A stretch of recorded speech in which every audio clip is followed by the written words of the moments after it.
salam sejahtera untuk kita semua. Perkenalkan, nama saya Siti Fauzia dengan NIM 056280452 dari Program Studi Ilmu Komunikasi Universitas Terbuka Jakarta. Pada kesempatan ini, izinkan saya untuk menyampaikan pidato yang berjudul Meningkatkan Kepercayaan Diri Berbicara dan Kemampuan Komunikasi Mahasiswa Akhir untuk Menghadapi Dunia Kerja Setelah Wisuda. Rekan-rekan sekalian, sebagai mahasiswa sarjana akhir, kita sedang berada pada masa transisi menuju dunia kerja.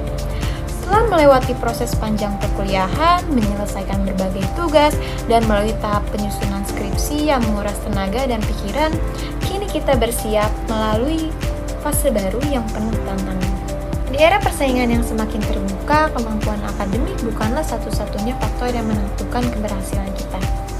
Ada dua kemampuan penting yang sangat diperlukan, yaitu kepercayaan diri saat berbicara dan kemampuan komunikasi yang efektif. Dua kemampuan ini dapat mempengaruhi bagaimana kita menyampaikan ide, bagaimana kita bekerja sama, dan bagaimana kita menampilkan diri sebagai pribadi yang profesional. Namun saya menyadari bahwa tidak semua orang dari kita langsung merasa nyaman untuk tampil di depan orang lain. Ada yang merasa gugup saat berbicara, ada yang keliru, bahkan ada yang kurang yakin dengan kemampuan diri sendiri. Dan itu sangat wajar, hampir semua orang pernah pada di titik tersebut. Yang paling penting adalah kemauan kita untuk mulai melatihnya, sedikit demi sedikit.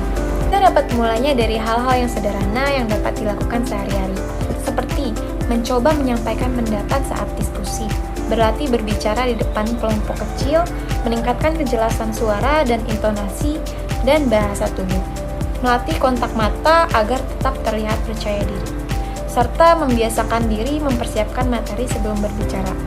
Latihan-latihan kecil ini mungkin terlihat sederhana, namun dampaknya begitu besar bagi perkembangan kepercayaan diri kita. Semakin sering kita melatihnya, semakin baik pula kemampuan kita dalam berkomunikasi. Ketika nanti kita terjun ke dunia kerja setelah wisuda, kemampuan komunikasi yang baik akan menjadi modal utama. Dengan komunikasi yang efektif, kita dapat menyampaikan ide dengan lebih meyakinkan, menjalin kerja yang sama yang solid, dan menghadapi berbagai situasi profesional dengan tenang. Kepercayaan diri saat berbicara juga dapat membantu kita dalam proses rekrutmen, seperti wawancara kerja, presentasi tugas, beradaptasi di lingkungan yang baru. Oleh karena itu, mari manfaatkan waktu sebagai mahasiswa akhir untuk terus mengembangkan diri. Tidak perlu menunggu menjadi sempurna.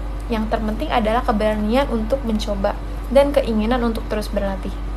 Upaya kecil yang kita lakukan hari ini akan menjadi bekal besar dalam menghadapi dunia kerja setelah wisuda. Oleh karena itu, mari manfaatkan waktu sebagai mahasiswa akhir untuk terus mengembangkan diri.